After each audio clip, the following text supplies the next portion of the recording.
Mswatu inkosi thula akayithathe akahambe nayo akayithathe yedenza bakhe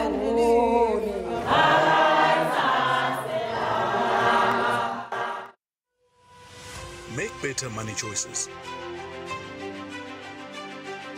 Choose a bank that takes your money seriously. Business Watch is brought to you by Nedbank.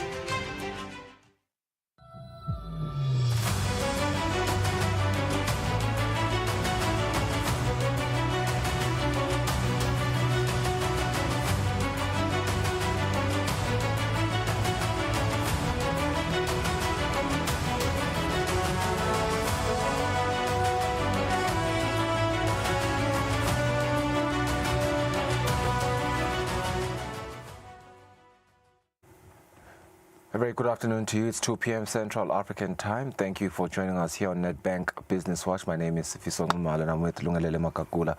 We're happy to welcome you on the program. I want to tell you on the agenda today, we unpack a significant development for cross-border travelers, informal traders, as well as the transport operators who facilitate trade between Eswatini and South Africa. From next Monday, new customs declaration requirements that are introduced by South African Revenue Service will come into effect, and they will require travelers entering or leaving the Republic to declare specified personal goods and motor vehicles used for travel, applicable across all modes of transport, including road, rail, sea and air. The regulations are expected to have important implications for the movement of goods and people across the border. Now, to shed light on what travelers need to know and how they can remain compliant, we will be joined by the Eswatini Revenue Services Director of Customs Technical, Precious Chawuya. That is what's coming up on the program. All right, good afternoon. Thank you for tuning in. This is Nedbank Business Watch. Today, we take you back to a conversation Sifiso had with the head of branch networks at Nedbank, Zama Ngwane Dlamini. They're talking about the benefits of a savings and investment account at Nedbank. Then later, we'll be joined by Toba Kamete for today's market analysis. Do stay with us. For now, let's take a quick ad break and come back with our business news. Digital helps you make cross-border payments. Human gives you global specialists. Digital allows you to apply for a loan anytime, anywhere. Human connects you to credit experts. Digital puts you in control of your money, while Human connects you to wealth advisors. Digital allows you to freeze, unfreeze, cancel, and reorder your card. Human gives you that personal touch. Digital when you want it. Human when you need it. Get the complete private banking experience with Nedbank Private Clients.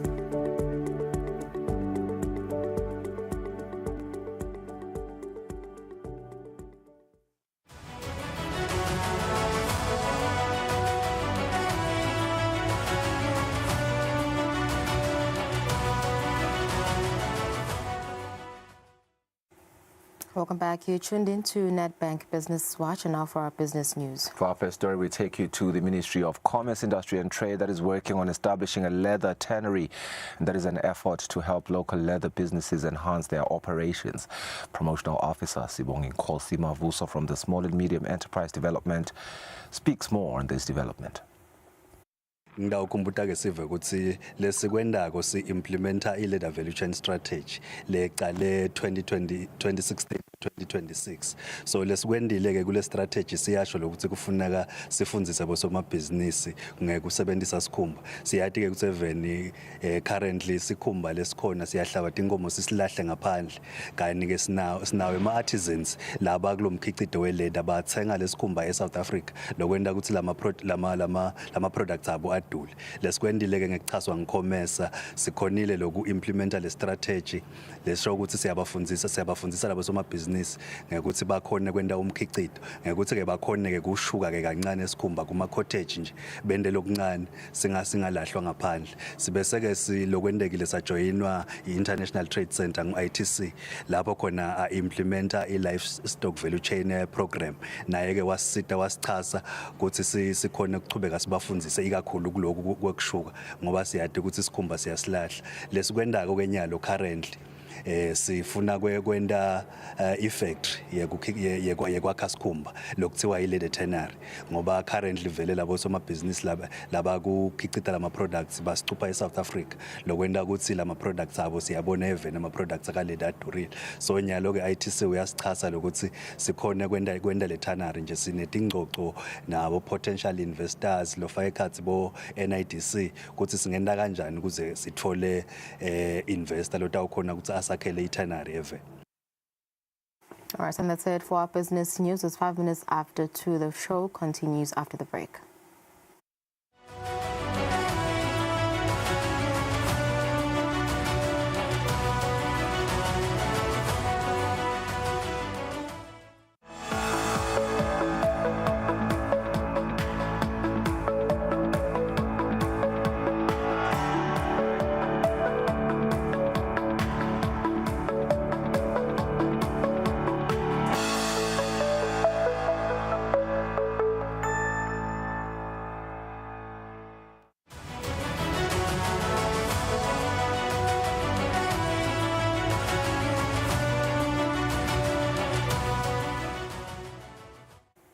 All right, welcome back. The Central Bank of Eswatini has announced that Eswatini can now use movable property as security when applying for loans as part of efforts to establish a national movable collateral registry.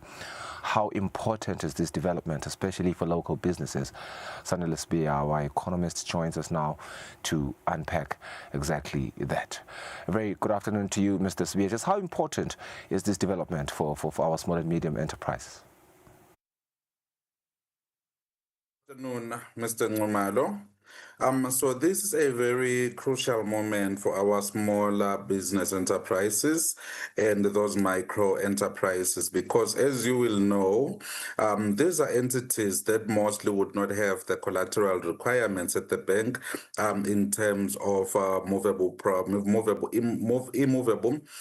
collateral, which includes the likes of land, property, and all of the and all the like. So when you allow for movable property to be part of what can be used as collateral, in essence, you are opening up the banking industry to these small and medium enterprises so that they can come into the space. And once they are in the space, they are able to get the finance that they need and they're able to grow their businesses. Which then unlocks an entirely new growth potential for the economy. And I do contend that it is a critical milestone in the history of the kingdom because, you know, access to finance is a critical enabler to business growth and for economic growth. Also define what movable collateral is. So movable collateral, Ngumalo, is when you can use, items and assets that can actually move from one location to the next, which includes the likes of cars, which also includes inventory that you already have in your stock. And it also even includes, receivables, receivables, which means when you're expecting a payment, then that can be used as collateral. So even livestock, at some point, we've seen it being used as collateral, but we know that those are commodities that are quite mobile and they can move from one place to the next. So now that is what constitutes immovable property. All right, Mr. Swia, we've seen that for years. Access to finance has been quite the conversation, particularly it being largely dependent on owning fixed assets such as land or property, right? How does this reform change what was to what the aspiration is? So what we are going to be essentially doing as a country is moving from the traditional banking model, which was focusing on,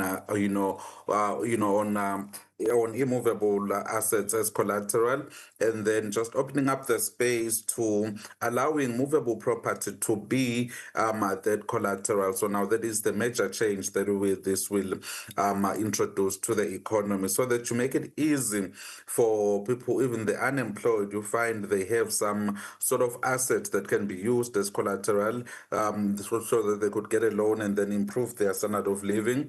Same thing with, SMMEs. Most of them do not have physical immovable property like land, or even houses and all of the likes. So, but if you do allow, for immovable property, then you find that they have some sort of machinery that they've already bought and it's fully paid for. So then banks can use that as collateral, and more especially, it allows these SMMEs to get access to larger amounts of financing which they need, that capital, to actually grow and sustain their businesses. So when you allow for such to come into the play, then you're opening up the credit market to quite a broader range of the population, which also moves towards deepening the credit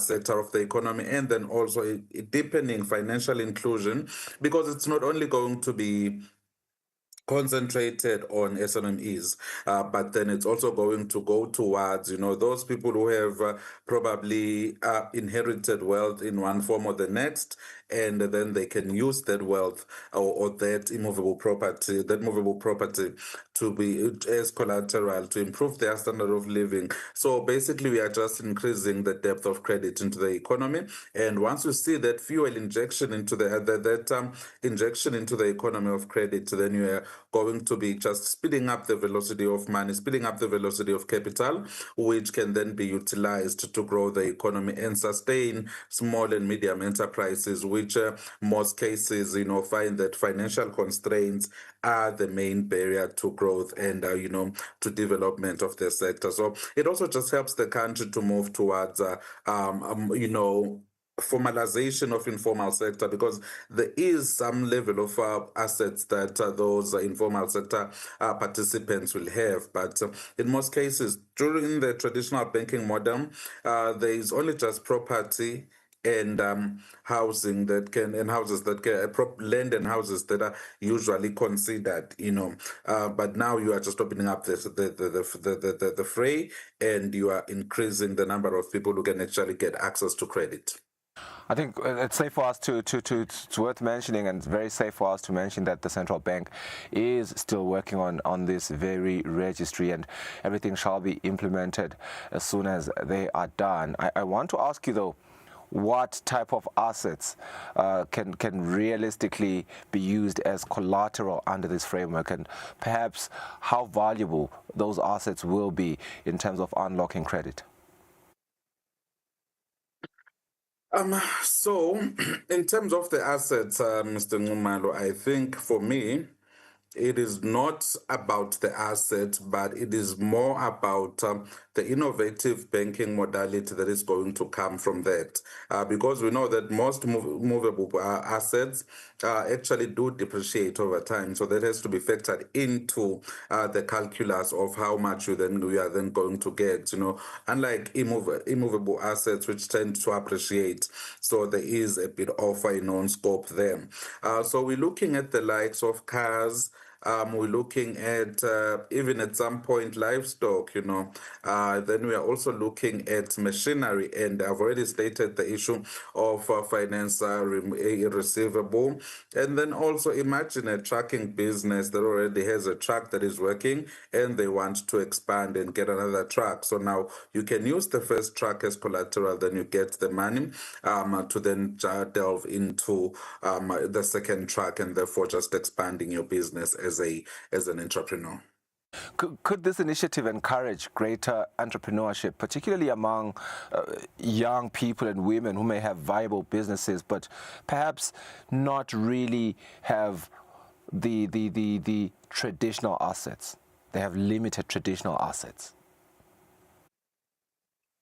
Yes, most definitely, Mr. Ngumalo. That's why we are talking of deepening the reach of credit in Eswatini. That means most people are now going to be in a position to get credit. And remember, we do have quite a lot of schemes in the kingdom, but it's an issue of how much those schemes are willing to give up and what are those ceilings. So you'd find that right now, if you go to the banks have all the money. So literally, even if you needed 50 million, if you have the collateral to put up in a bank, you would get it. Even if you need $500 million, if you have the collateral to put up, you would get it. So what this then tends to do is it gives people that collateral that they need, And it also just implicitly just moves the economy from those, what we call umshonsalanga in Siswati, because you are just doing to survive because you lack the capital to inject so that your business gets you to those margins where you are getting those economies of scale, and then that output allows you to stay in entrepreneurship.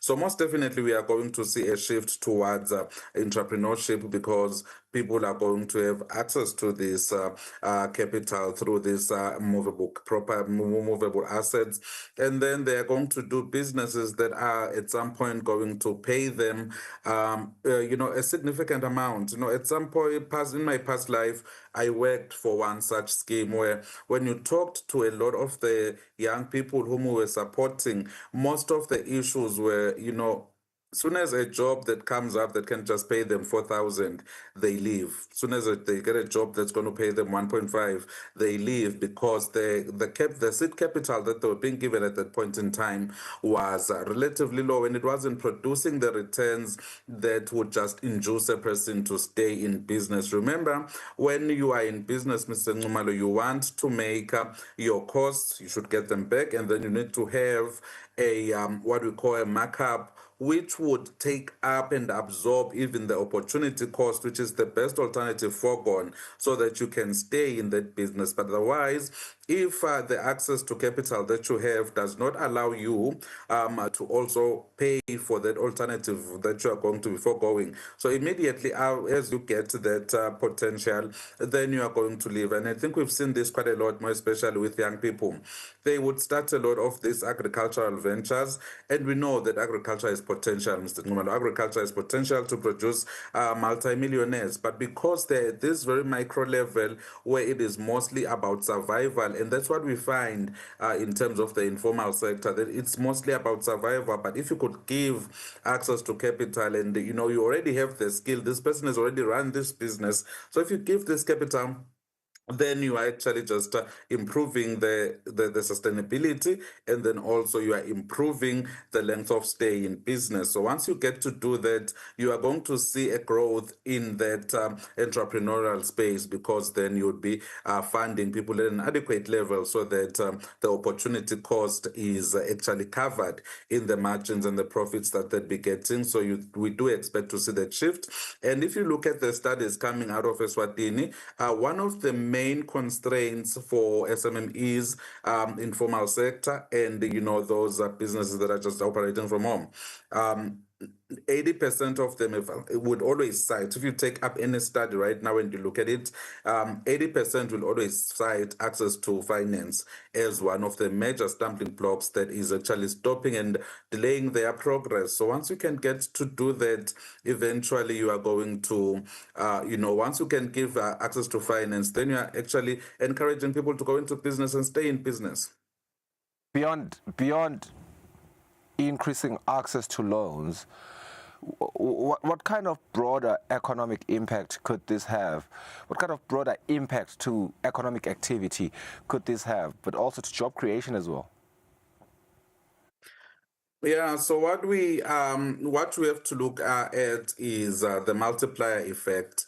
So initially, if you give money to an entrepreneur, obviously they are going to hire a couple of people, and those two people are now going to have enough spending power to go out there and spend, and then the business in itself would also be spending in terms of buying stock and doing all of those things.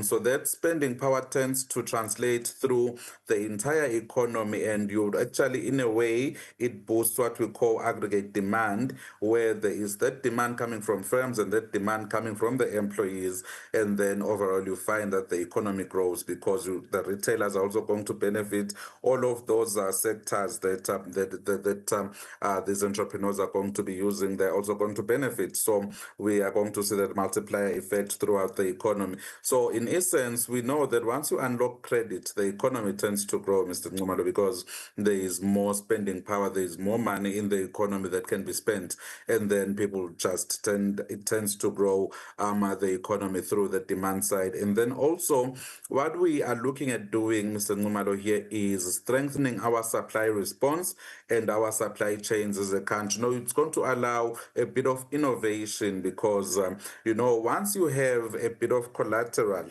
the bank tends to view you differently, because what collateral does is it minimizes the risk to the bank, because in the event of default, the bank will go for that asset which you have used as a collateral. So it somehow reduces the risk parameters. It's more like a loan that is almost guaranteed to be repaid, because there is an asset that can be used in the event of default. So now we are going to see a bit of more innovation in the economy. We're most likely going to see, the entrance of new products that we had never seen in the kingdom. This will be just spurred by the fact that we now have credit. So what if and only if this initiative does go through? So those are the things that we should start to expect as more credit is being rolled out and the depth of credit extends and expands through the entire economy. And perhaps let's look at some of the challenges that policymakers as well as financial institutions should anticipate during the implementation phase, and what it is that will determine whether this registry has failed or succeeded. So for me, when I did a bit of anecdotal analysis into the issue, the risks, which are the downside risks to this movable collateral, it's the fact that it depreciates. So what is going to be the loan to collateral ratio that financiers are going to want? I mean, for example, if you're going to use your car, the moment your car leaves the lot, it loses 20% of its value. So if your car was bought, say, for 500,000, the moment it leaves the lot, it loses around 100,000. Now it's worth 400,000. And then every other year, it's going to be depreciating, coming down in terms of value.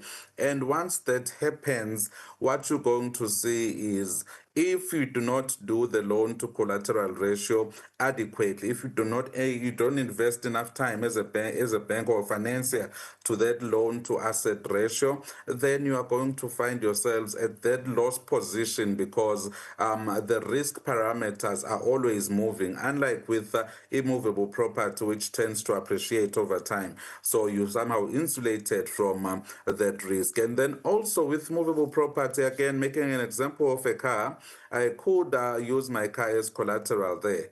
Doesn't mean I'm going to leave it there at the bank. I would still be able to use the car with the thinking that it's going to be insured and whatnot. But what happens if I crash the car as soon as I leave the bank and I already have the money? So now the bank is actually left without collateral. So all those are the issues that they need to thresh out and think around those. And I think I remember growing up, we used to hear of certain banks loaning money against livestock. Again, livestock, right now we are talking of FMD. So the value of livestock is not the same value that it was before FMD was actually treated. And then also you're going to have to sell your cows at some point.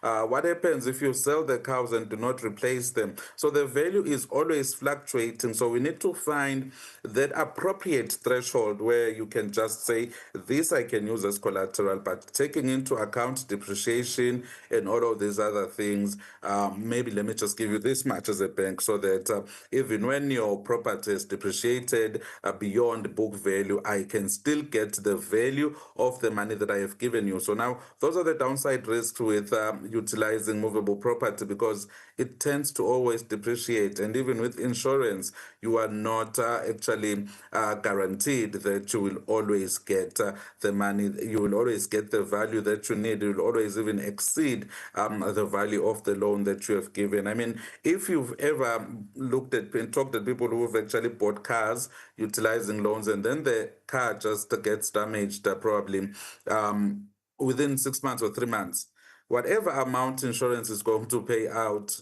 doesn't cover the loan fully. and then you'd have to still pump in some money into that. So that's why I'm saying we need to think around the loan to collateral value. And then that's what makes us think that the figure is going to relatively be low in terms of the loan to collateral value. So you'd find that if you have a car worth 600,000, probably it's going to come down to 100,000. That's what we can give you, because we have to take into account the depreciation. So we have to be very careful around how we design those products so that we protect the banking sector, and then we also protect the creditor. Mr. Spear, thank you for your time. Unfortunately, we've run out of our time, but thank you for your insights. We'll go for a net break. The show continues. When we return, stay with us.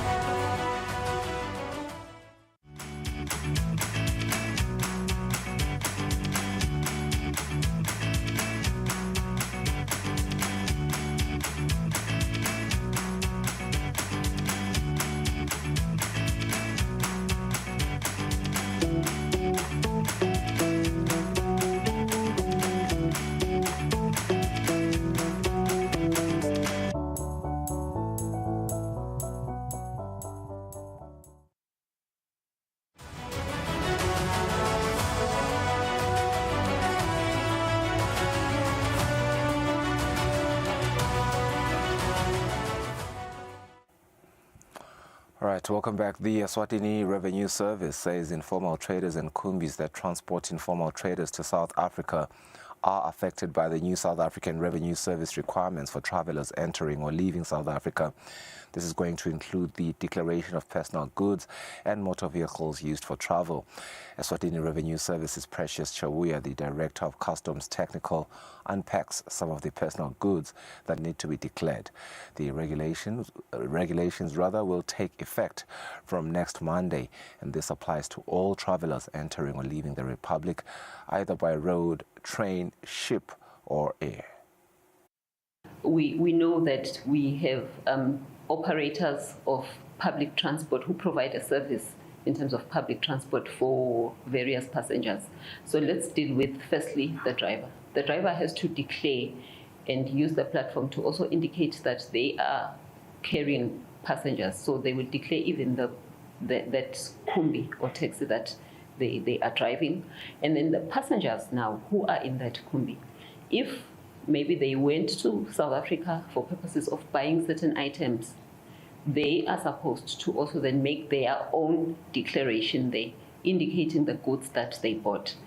But let's take an example of a case where we are leaving Eswatini and going to South Africa in that public transport for purposes of buying. So when we are still in Eswatini and going to South Africa, we don't have any goods except for our personal belongings. So the passengers will not make any declaration, but the driver is going to make a declaration and indicate that he is traveling with people in this type of motor vehicle. So that is how, let me say, public transport operators are going to be affected by this regulation. In saying personal goods, we are not talking to your used clothing items that you will be using during the travel, but we are saying that could it happen that maybe you are traveling by car, that motor vehicle is being imported into South Africa when you enter the border. So you are supposed to declare that. You could be carrying a laptop, you indicate that.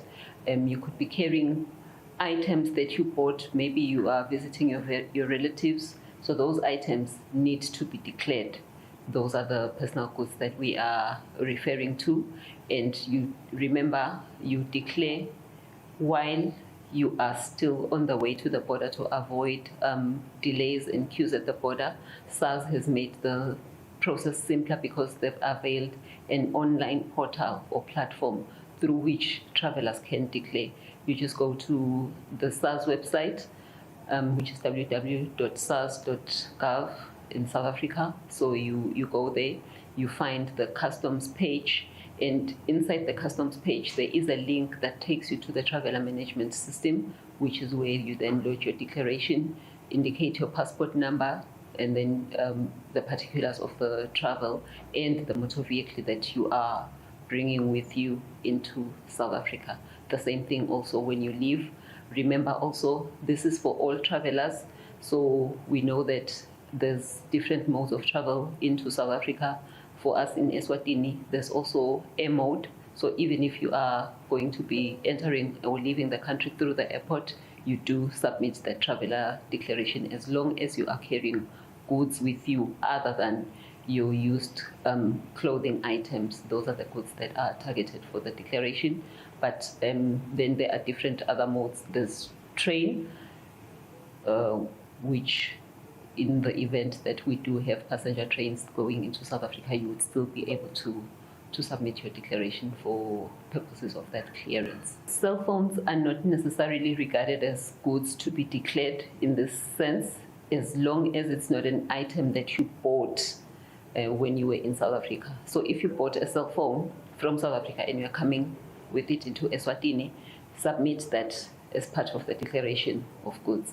But if it's a cell phone that you are already using, that one need not be declared. When you declare the motor vehicle, the information that is required on the platform, because remember this is a simplified declaration process for travelers. There is no attachment of documents there. So what you need to know is the particulars of the motor vehicle. What make is it, the model, color, registration details. That's the information that you need. So you would have your reference from your registration card, perhaps, but it is not necessarily that you are going to have to carry that to fulfill the declaration, because this declaration is something that you do in the comfort of your home. Firstly, let's remember that the platform is available online, so it's up to me to take the initiative to submit the declaration before my travel. 24 hours in advance, you are good. And then they did indicate that because maybe I have challenges with internet or things like that, I'm unable to process my declaration while on the way. When you reach the border, they have placed stations and gadgets through which travelers can make their declarations. I have been made to also understand that they will support the process maybe for the first 5 days of from beginning of June, but we should be able thereafter to stabilize and the process normalizes. All right, that marks the end of our Enterprise Watch segment. We'll go for a net break. We'll be back shortly.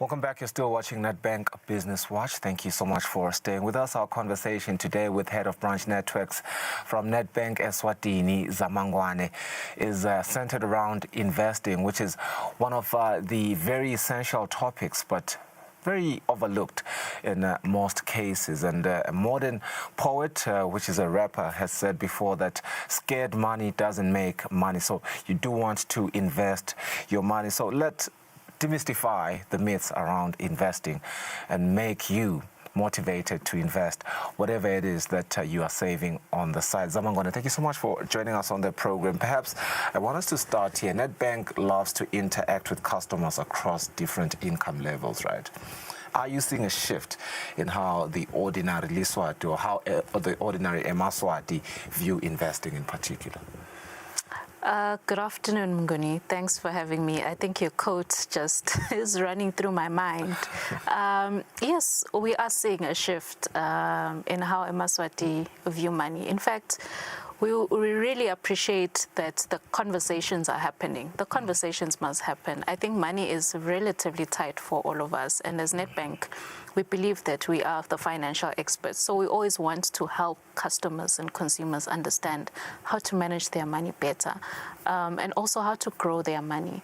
I've mentioned that money is tight, so of course we start to think of how do I get to save for the future? How do I make a saving when an expense goes up? Or we're in a situation now where we're seeing even fuel prices are going up. So in turn, even the cost of goods will certainly go up. Eswatini are alive and conscious to what options do I have and how far does my money take me currently? Yeah, a very tight fiscal space for almost everyone, and you're right on that one. But there's often the conversation around starting small. Yeah. I want to understand how Nedbank is enabling its customers there to really begin investing even with the modest amounts. I think you are touching on it with respect to some of the misconceptions that people would have around investing. One would typically assume that you need to have a lot of money to start investing. Yes. But to your point, you just do need to start small. So in terms of if you have maybe 300 malangeni or 500 malangeni, it is important that you actually start putting away what you can actually afford. And over time, that amount grows as long as you maintain consistency. And it will help you to fulfill and close some of these fiscal gaps that you are mentioning, or also moves you a step closer in terms of some of your financial goals and aspirations. Absolutely. From a Nedbank perspective, how do you help clients understand the difference between saving and investing and why both are important? Yeah, so savings and investments are closely related. Sometimes it's difficult to make a distinction, but the key difference is that they're usually for different purposes. So saving is typically for your short-term needs in terms of your short-term financial goals. So that's either you're saving for a holiday, you're saving for some immediate expense, school fees, uniform, groceries even, and even if we're saving for a full tank for every end of the month. Whereas investment is more of a long-term goal. So that's when you are saving for bigger financial goals, whether you want to buy a car or make a hefty deposit on a car or a property purchase, as an example. So basically, we say that it's important to have both of them because they serve different purposes. Short-term, in the savings, maybe for your emergency kind of expenses that may arise. You don't know what will happen at any point in time, so you want to create a buffer for yourself. Absolutely. And then investments as well, it serves a different purpose because you have a specific long-term goal that you want to attain and you work consistently to get to it. Yeah, and so how do you propose Nedbank comes into the play now in supporting its customers in building that, what you call a balance between short-term financial security as well as long-term financial or wealth creation?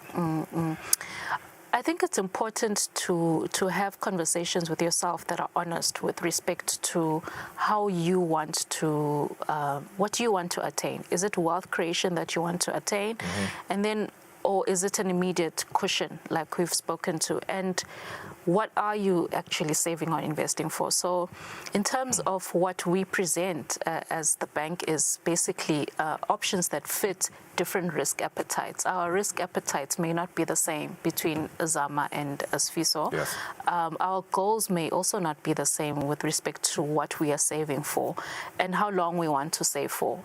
So those are the key things that you would want to actually ask yourself and align in that. But in terms of the offerings, of course, there's a spectrum of options that fit those different variables to say, is it short-term, long-term savings, accounts, notice deposit accounts, fixed deposits accounts, retirement annuity, unit trusts, and shares. All of those are options that build wealth creation or create a buffer depending on your immediate need. Let's talk to that first-time investor walking into a Nedbank branch today or tomorrow, whatever. How do your teams then guide them in choosing the right product for their needs? I mean, you mentioned a plethora of products there.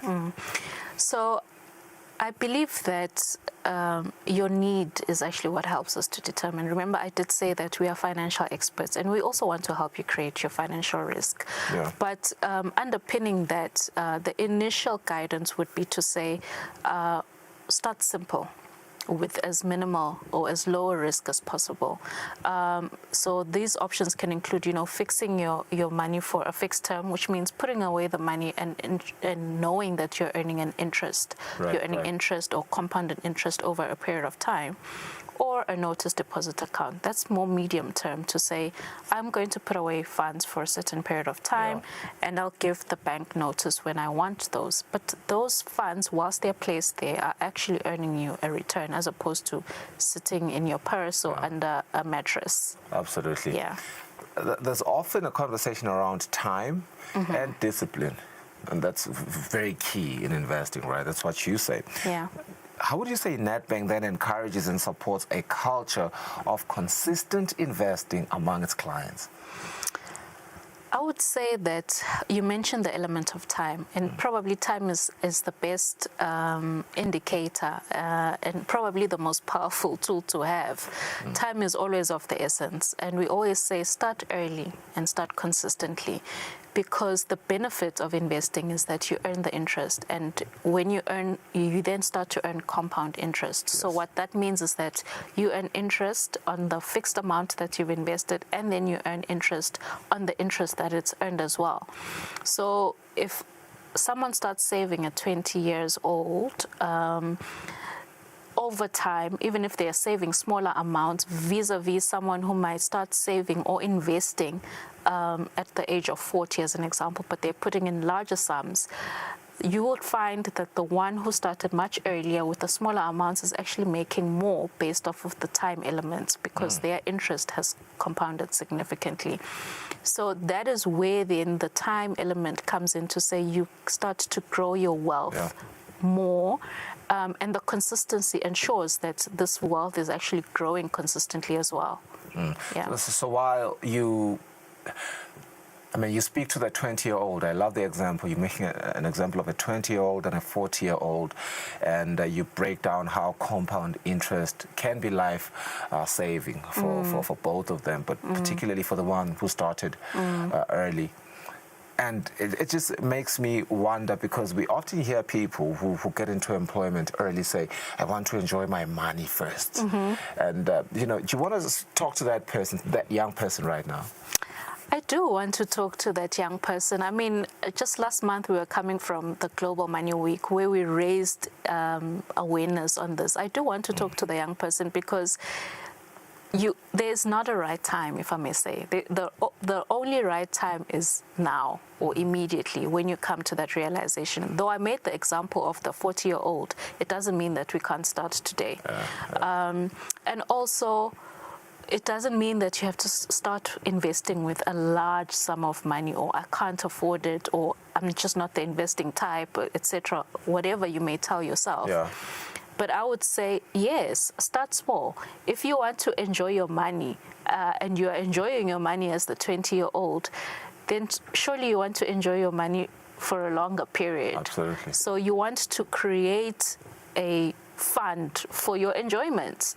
Make it be consistent. Allow yourself to have a consistent life of enjoying. So I would recommend that they absolutely do save. They've just started working, like you've said. They consider options of short-term and long and medium-term type of investments. They create emergency funds at a minimum so that should the fund go a little bit lopsided, they have a cushion to bail them out, if you may.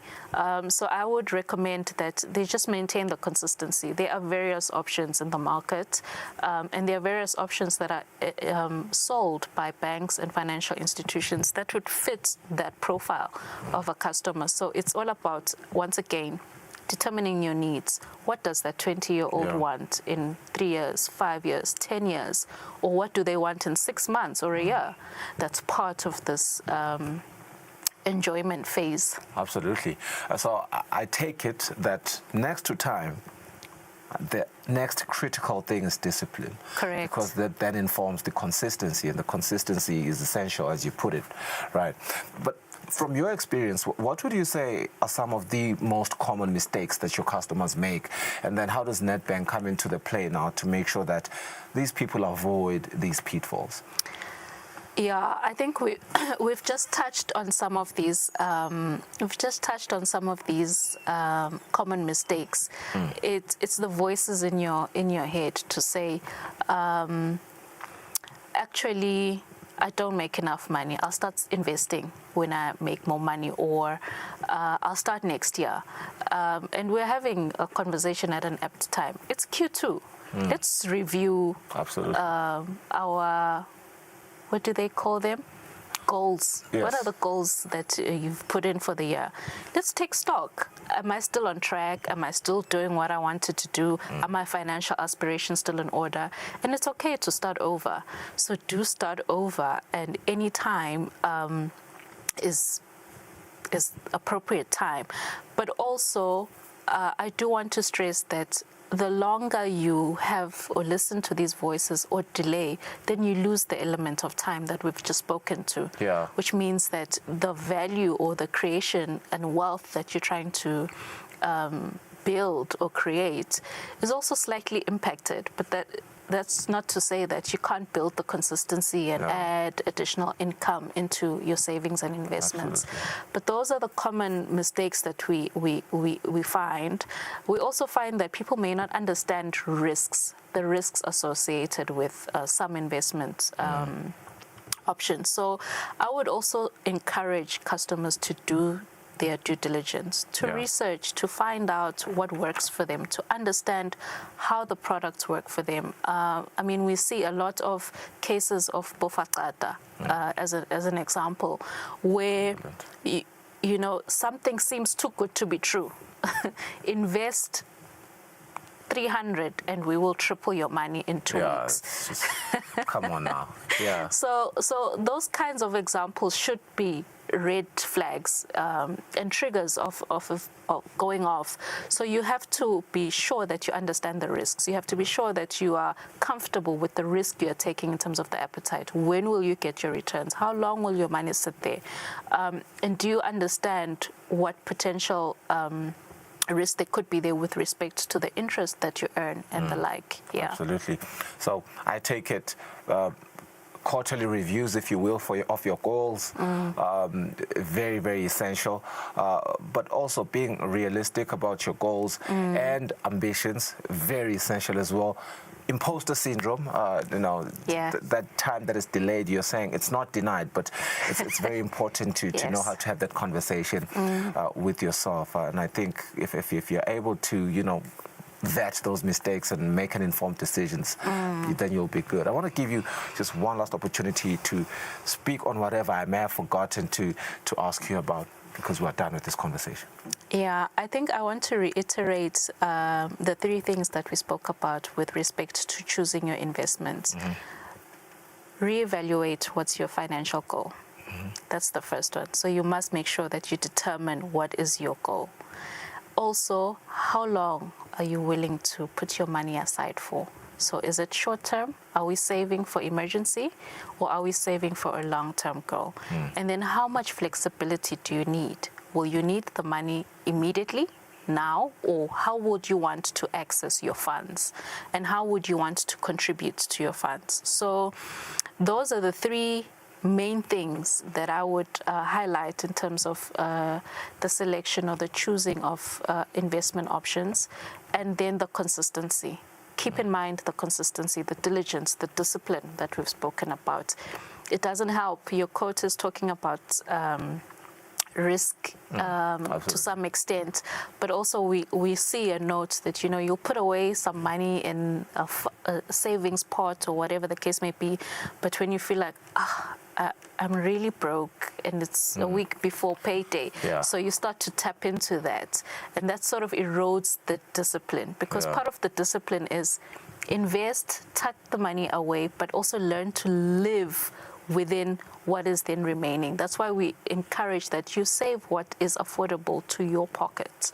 Don't overstretch yourself. Overstretch yourself. Yes. Absolutely. Zama, thank you so much for your time. Zamangwane Dlamini, Head of Branch Networks from Nedbank Eswatini, decided the most powerful tool for financial growth, and that is investing.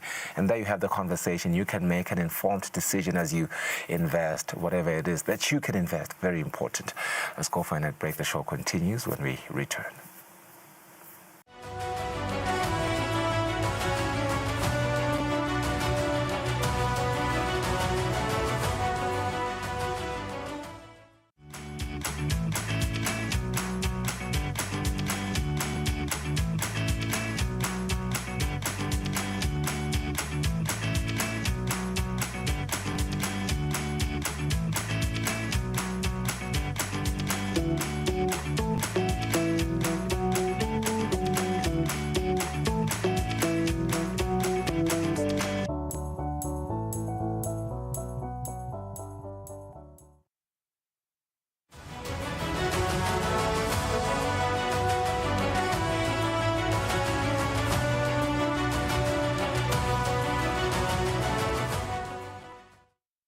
Welcome back. Thank you for staying with us. And this is our final segment for today's program. This is Market Analysis with Toba Kamete from Nedbank. A very good afternoon, Toba. Thank you for coming through.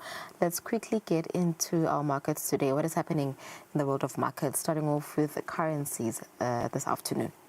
Good afternoon, Lulu, and thanks for having me again. Trading is quite muted today. When we look at our currencies, the rand or lilangeni is trading quite flat against the major currencies, up slightly, 0.17% against the dollar, 0.14% against the euro, and 0.08% against the pound. There isn't really, in terms of technicalities, there isn't really much that's going on right now, but the market is waiting to see what the South African Reserve Bank will do tomorrow to interest rates. We have an MPC meeting tomorrow afternoon. The market is pricing in a 25 basis point increase. So we're just going to see how that goes at the back of the spike in inflation that we saw earlier this month, from 2.1% to 4%, from 3.1 to 4%. Okay, so Lilange is at 16 Malangeni this afternoon. Yes. Okay. Yes. All right. So, you know, we know that the talks of the peace agreements between the conflicting countries are still ongoing. Yes. Is it promising, you know, have been markets moved, you know, with these discussions? Yes, we're seeing a bit of a consolidation today, but there were shocks yesterday when the US launched attacks on objects nearer to the Strait of Hormuz, and Iran coming out to say that they consider this a gross violation of the ceasefire agreement that they've had for the past 7 weeks. So that has sort of then dampened hopes, but at the same time, you know, the market is still hopeful that an agreement is going to come out, but it's probably not as imminent as we thought it would be, like we had thought over the weekend when we saw all of that movement of what was happening in the agent meetings and all of that. But there is hope that an agreement is going to be reached, but it might just not be as imminent as we thought it would be. So looking at that discussion so far, as you said, there is hope. So we can anticipate the conflict ending pretty soon. Likely, even though these things can be unpredictable, because there are demands that are on the table that both sides are still, you know, zigzagging across. Iran is coming out to say that they want their assets to be unfrozen. I think it's about, if I'm not mistaken, 24 billion in dollars. And there's also a number of things that they've put on the table. They want Israel to stop bombing Lebanon as well. And we've seen Israel, coming out yesterday to say that they're going to be more aggressive and actually launching a number of strikes into Lebanon. So with those moments or those incidents, then sort of backtrack or push back the hopes of an agreement coming out sooner than we anticipate. But with what both sides, with comments that are coming from both sides, you can tell that conversations are still ongoing. Okay. It's just that there are these incidents that keeps on popping up. Right, so are these discussions in any way affecting the price of gold today? But let's take a look at the numbers today.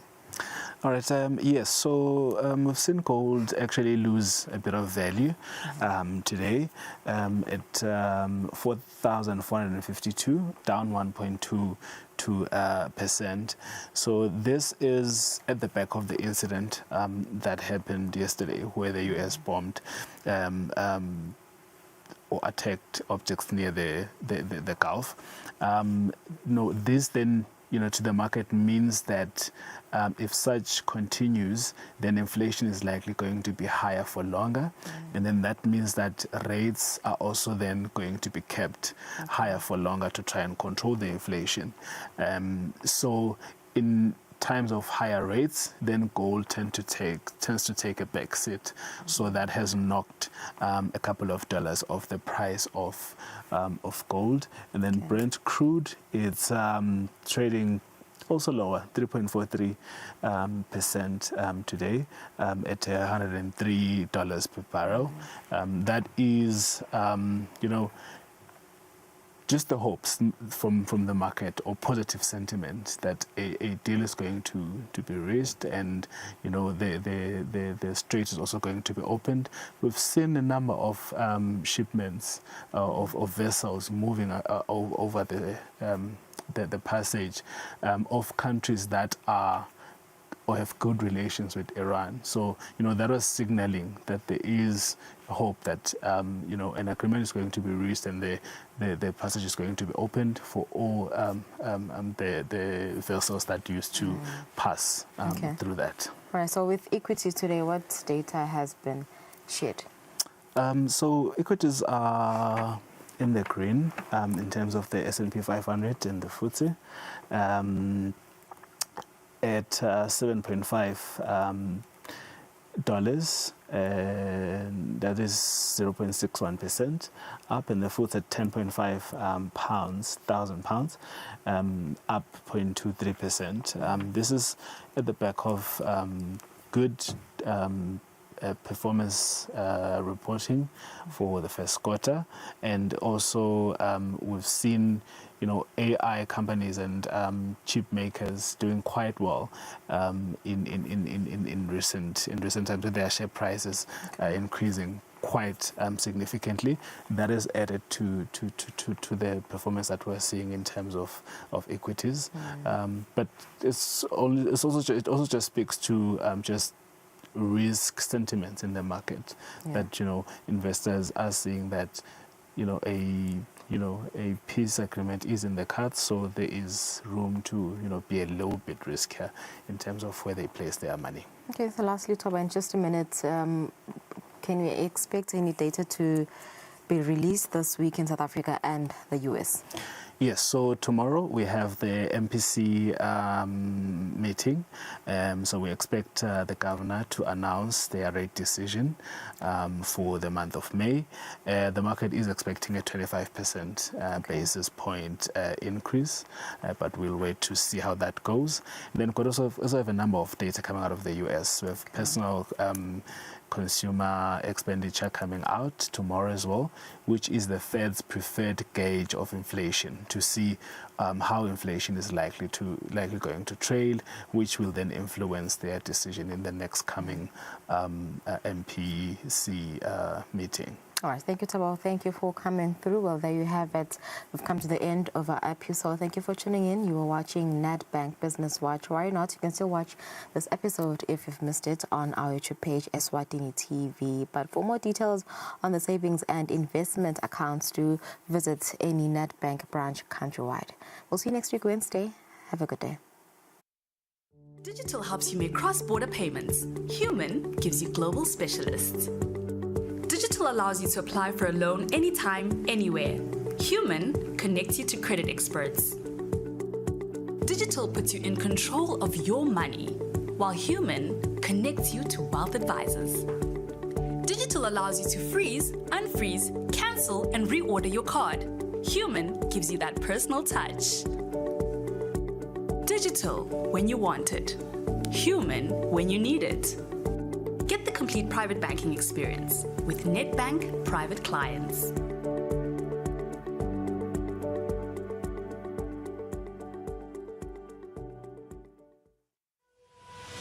Make better money choices. Choose a bank that takes your money seriously. Business Watch was brought to you by Nedbank.